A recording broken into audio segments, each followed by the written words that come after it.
Mesdames et messieurs, bonsoir.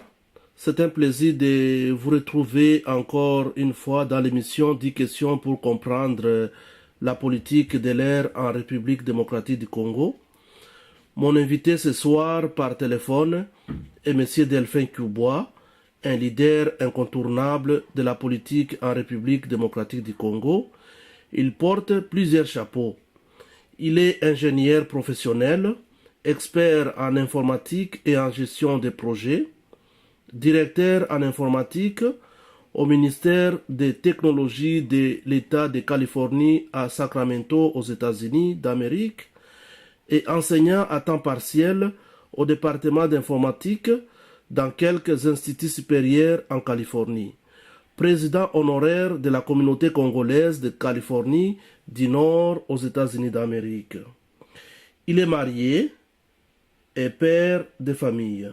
Par contre, il faut noter que, bien que M. Cubois vive en Amérique, son cœur est toujours resté en République démocratique du Congo, où il est également président national d'un parti politique dénommé Parti national pour la réforme, PNR en sigle. Un mouvement politique enregistré sous l'arrêté ministériel numéro 109/2010 du 15 juin 2010. PNR prône la réforme fondamentale pour asseoir les principes de la bonne gouvernance comme fondation de la démocratie participative, la paix durable, la prospérité pour tous et l'égalité devant la loi. Bonsoir, Monsieur Cubois. Bonsoir, Monsieur Matenga. Je rappelle aux auditeurs que je reçois ce soir Monsieur Delphin Cubois, qui est le président du Parti national pour la réforme. Sans trop tarder, voici ma première question. Évidemment, c'est une question d'actualité qui vient de tomber aujourd'hui. Nous apprenons que l'opposant Martin Fayoulou a été arrêté à son bureau, puis relâché vers 20h30, heure de Kinshasa. Faut-il voir, Monsieur le Président, faut-il voir les pouvoirs qui cherchent à museler les opposants pour que le glissement soit effectif? Quelle lecture faites-vous de cette arrestation? Oui, merci, M. Matenga. C'est vraiment regrettable, C'est regrettable d'apprendre l'arrestation des leaders, un leader de l'opposition, Martin Fayoulou. On voit que le régime fait vraiment à l'opposition du peuple avec la journée de ville morte qui est prévue pour mardi le 7 février. Pour le pouvoir, le régime en place, c'est peut-être qu'il fallait l'écarter pour que cette journée puisse échouer. Voilà, c'est que la lecture un peu brève de cette situation malheureuse. Et nous espérons qu'ils doivent essayer de revoir certains des calculs qu'ils sont en train de faire, parce que le peuple n'acceptera pas ça. Et ils doivent vraiment apprendre des leçons de ce qui s'est passé dans d'autres pays. Mais plusieurs partis politiques se regroupent en mouvement président, se regroupent en mouvement. On parle de Front citoyen, opposition citoyenne, majorité présidentielle, etc. Monsieur le Président, pouvez-vous situer nos auditeurs en leur disant c'est quel regroupement se trouve aujourd'hui le Parti national pour la réforme? Oui, le PNR, Parti national pour la réforme, en tant que parti qui prône la réforme, la démocratie, il se situe du côté de ceux qui défendent le respect de la Constitution et des valeurs démocratiques. Comme vous le savez très bien, la Constitution, c'est la loi suprême d'une nation. Et quand on parle de la démocratie, c'est le respect des lois du pays, en commençant par la loi suprême. Évidemment, justement, c'est de cette constitution que sera question. Il y aura plusieurs questions en rapport avec la constitution, puisque nous venons d'apprendre que les MLC de Jean-Pierre Bemba, l'ARC de Kamitatu, le MCR de Pierre Lumbi viennent de se doter de nouveaux secrétaires généraux en violation des lois en vigueur des partis politiques en RDC. Quelle est votre opinion sur cette situation qui semble mettre la crédibilité des institutions du pays en danger? Oui, notre pays est en train de traverser une période très difficile. Mais cette période est délibérée et planifiée par le pouvoir en place qui ne cesse de violer les lois du pays.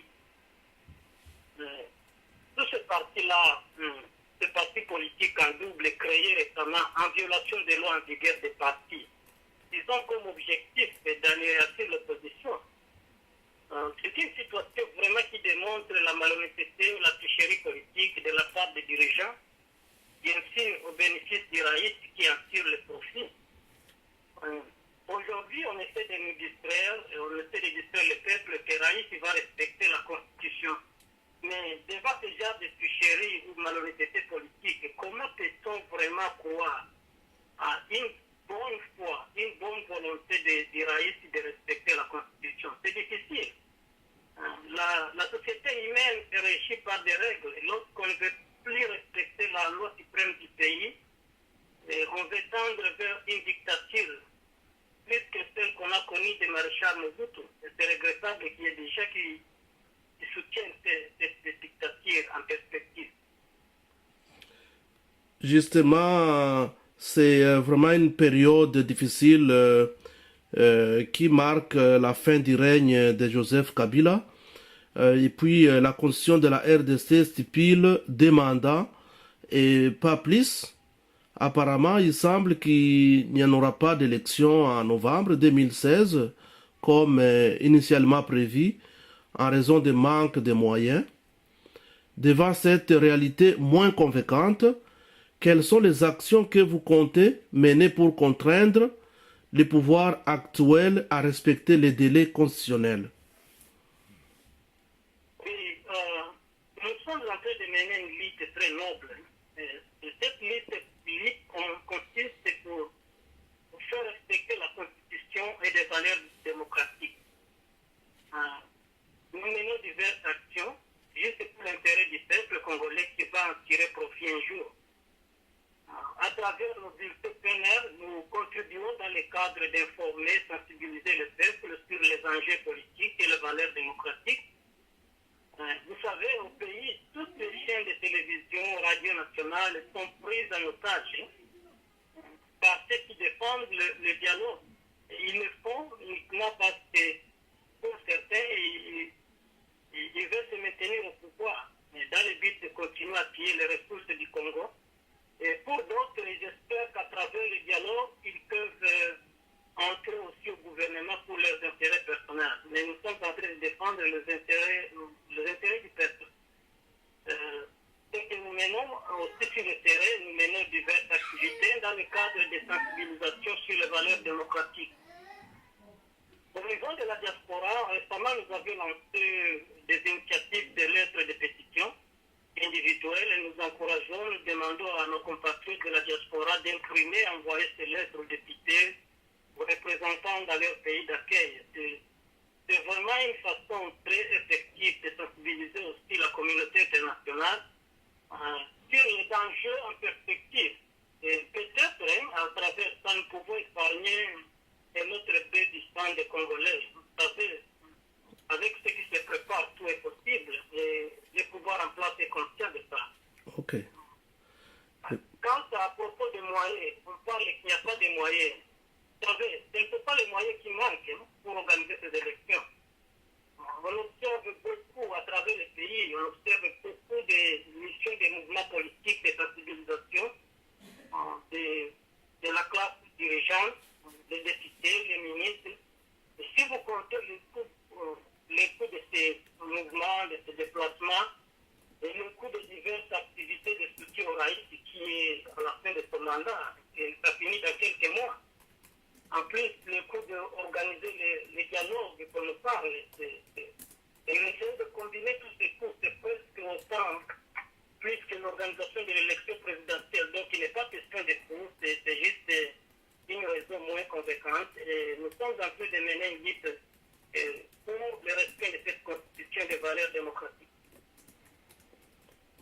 Oui, justement, ce n'est pas les moyens qui manquent, mais plutôt le manque de volonté de la part des hommes qui gouvernent aujourd'hui. Si on peut voir comment il y a, il y a des tournements de fonds un peu partout en République démocratique du Congo, on peut se dire vraiment que ce n'est pas les moyens qui manquent. Mais le PNR, en tant que mouvement de conquête du pouvoir en RDC, qui prône la réforme, quelles sont vos 3 priorités de programme politique? Comment pensez-vous pouvoir réformer le système et réduire les inégalités sociales? Oui, merci beaucoup pour la question. Monsieur Matenga, dans le contexte actuel en RDC, est-ce qu'on peut vraiment parler encore de priorités des programmes politiques? Je crois que la seule priorité actuelle pour le moment, c'est de faire respecter la Constitution. On ne peut pas parler des projets de société ou d'alternance politique dans un pays qui tend vers une dictature. C'est pour cette raison que actuellement toute notre liste repose sur le respect de la Constitution et des valeurs démocratiques. Bien sûr, après nous reviendrons sur les débats des programmes politiques pour expliquer au peuple congolais le bien fondé de notre projet de société. Mais actuellement, je ne pense pas que dans le contexte actuel, c'est nécessaire même d'en parler. Nous devons d'abord faire respecter la Constitution. Ok. Alors, c'est une question aussi qui abonde dans le même ordre d'idées. Aujourd'hui, beaucoup de jeunes Congolais finissent les études, mais sans aucun espoir de trouver d'emploi. Concrètement, quelle est la vision du PNR pour augmenter les créations d'emplois en RDC afin de lutter contre le chômage des jeunes?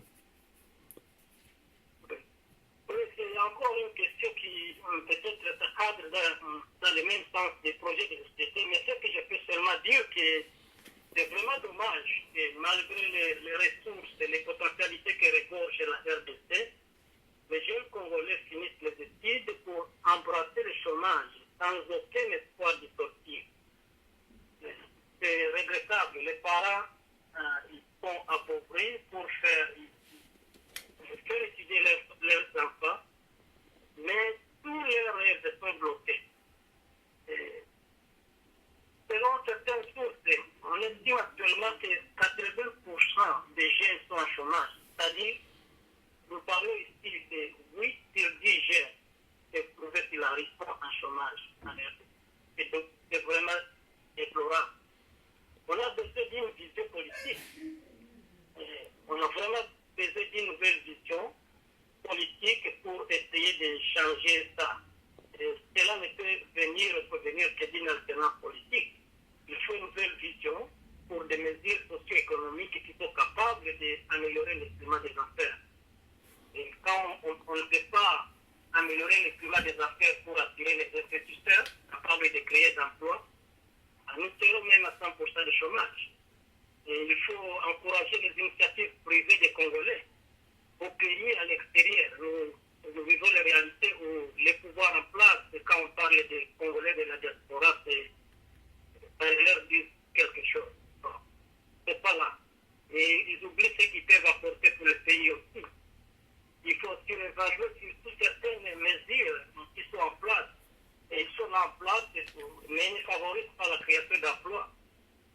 Il y avait un article qu'on avait publié dans nos bulletins sur, par exemple, des véhicules qui datent de plus de 10 ans. Est-ce que c'est vraiment une bonne mesure qu'il faut évaluer pour voir si ça donne de bons résultats? Voilà un peu les problèmes. Durant le second mandat du chef de l'État, on regrette que tous les efforts du gouvernement vraiment sont plus orientés dans les calculs du dialogue et glissement.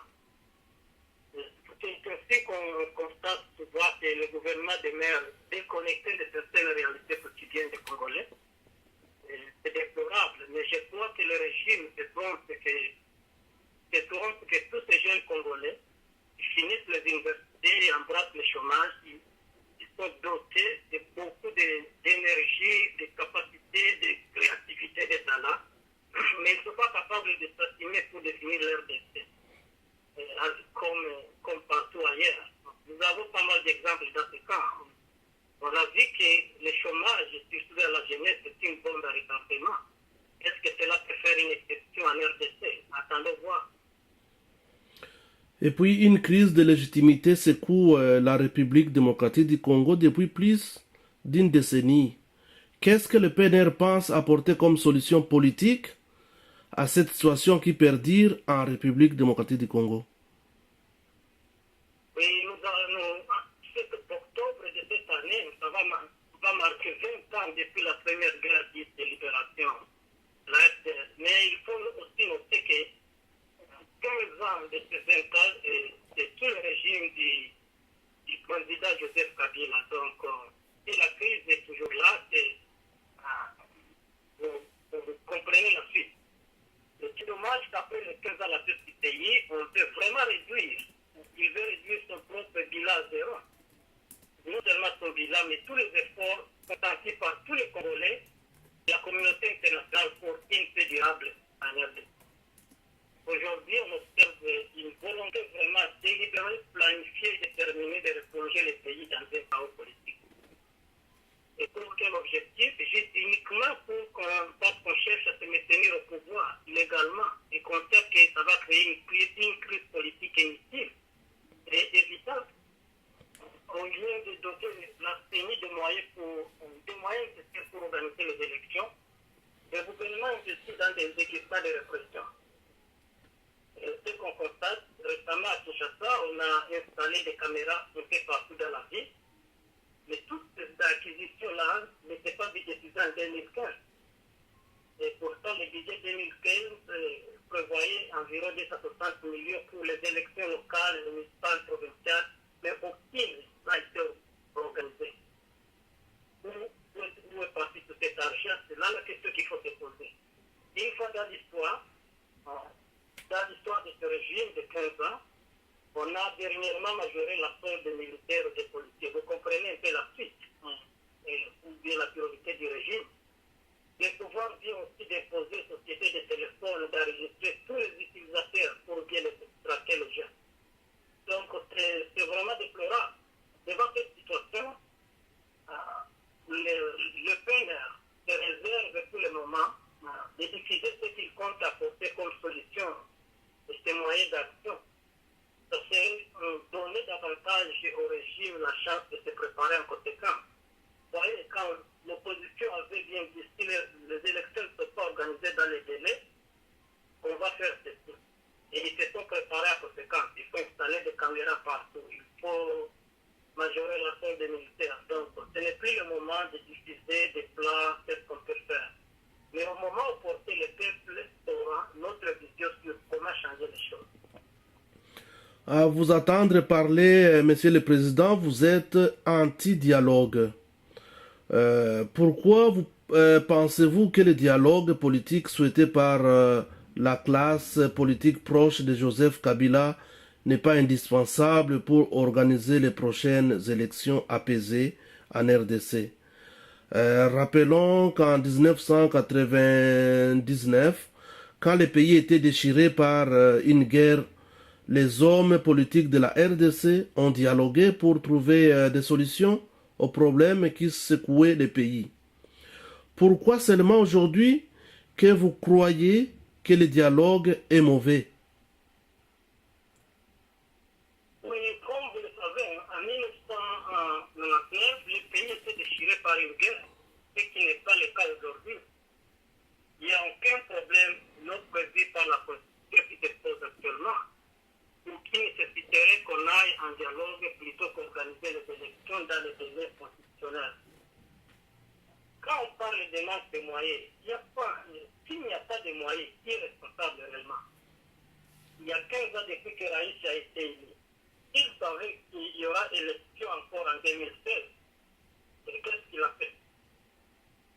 Comment on peut prouver sa bonne volonté, sa volonté d'organiser ces élections, s'il n'a jamais inscrit dans ses priorités budgétaires qu'il y aura élection en 2016? Voilà le problème que nous sommes confrontés. Après tout, le président responsable de non tenue des élections dans les délais constitutionnels, il doit en assumer la responsabilité.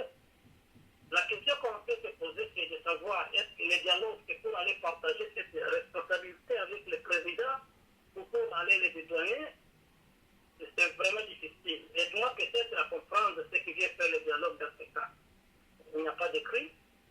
C'est une crise qui est délibérée, qui est planifiée. Et comment le peuple peut accepter ça? Alors, selon les rumeurs qui circulent à ce moment à Kinshasa, le président Joseph Kabila n'exclut pas l'option de recourir au référendum pour demander au peuple congolais de se prononcer sur son troisième mandat. Si tel est le cas, pourquoi vous opposez au droit du président Kabila de consulter son peuple conformément à la Constitution? Oui, c'est une question très intéressante parce que récemment, on a appris qu'au Sénégal, le président veut réduire la durée du mandat présidentiel en commençant par son propre mandat. Mais en RDC, le président cherche à s'éterniser au pouvoir. Quel paradoxe! La situation chez nous est claire. La constitution de la RDC, dans son article, par exemple, 110, parle clairement et stipule clairement d'un mandat présidentiel une fois renouvelable. C'est tout. Donc, il y a nécessité d'aller au référendum pour quelque chose qui est très bien défini dans la Constitution. Pourquoi en 2016, il n'était pas question d'aller d'abord au référendum ou au dialogue, pour faire le dialogue? Pourquoi seulement aujourd'hui? Pourquoi seulement avant, en 2016, il y a un besoin du dialogue ou du référendum? Vous voyez un peu ce qui est là. Donc, nous sommes devant vraiment une volonté qui est délibérée, planifiée, et replonger le pays dans une crise politique. Président, nous sommes presque à la fin de notre entretien, mais je ne peux pas terminer cette interview sans vous demander ceci. J'ai appris que Uvira, votre ville natale, prépare une manifestation pour dire non au dialogue, et cela serait l'initiative de votre parti, le PNR, en synergie avec d'autres partis d'opposition de la place. Quel est le message que vous adressez aux fils et filles d'Uvira qui vont vous suivre? Oui, le message est clair. Nous sommes devant vraiment une situation déplorable. Nous sommes devant une volonté vraiment délibérée, de planifiée, de déterminée de replonger le pays dans une crise politique qui est inutile et évitable. Aujourd'hui, il y a des cas. Il y a les cas de ceux qui défendent la Constitution et les valeurs démocratiques pour l'intérêt national, l'intérêt du peuple. Et le second cas, c'est le cas de ceux qui défendent les intérêts du laïcs pour installer une autre dictature. Je ne crois pas que Uvira est prêt pour cette dictature. La mémoire, c'est encore court. Nous avions fait une dictature de 32 ans et personne ne veut plus encore entrer là. Ceux qui sont de ces cas, pour eux, pour certains, c'est la voie de se maintenir au pouvoir. Et d'autres, ils espèrent également qu'à travers ce dialogue, ils peuvent entrer au gouvernement. Mais le peuple d'Uvira doit savoir une chose, et malgré les calculs de menaces et des intimidations du régime, le peuple congolais vaincra. Il faut rappeler que si il n'a pas été facile de changer la Constitution en 2015, il ne sera pas non plus facile d'exister en 2016. Et nous voulons aussi souligner que les Congolais doivent être très très vigilants et déterminés à faire échouer des plans qui visent encore le retour à la dictature et l'oppression du peuple. Avez-vous un message de la fin, Monsieur le Président Delphin Kubois? Merci beaucoup pour cette opportunité et j'espère que nous pouvons dans le futur continuer à échanger dans ce sens. Le moment est très difficile pour la nation et nous ne devons pas, en tout cas, à ce moment, ceux du peuple, tel est le camp de notre compatriote, de notre frère Marc Fayoul qui est aujourd'hui arrêté. Le peuple ne doit pas être intimidé. Le gouvernement doit organiser les élections dans les délais constitutionnels. On n'est pas anti-Kabila, on est pro-constitution. On demande que le respect de la constitution. On n'est pas anti-régime, on demande que le respect de la constitution et des valeurs démocratiques. Il n'y a pas un pays sans constitution.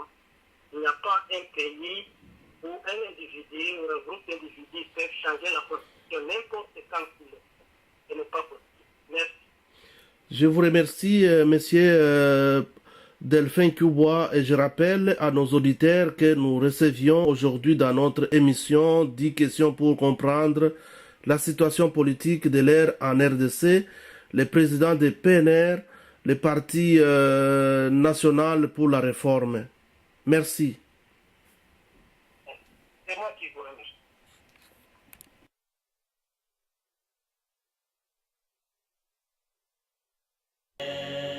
C'est le Parti national pour la réforme. PNR ni chama chetu cha mageuzi nchini Kongo, sisi sote tukiunge mkono, Kongo ibadilike.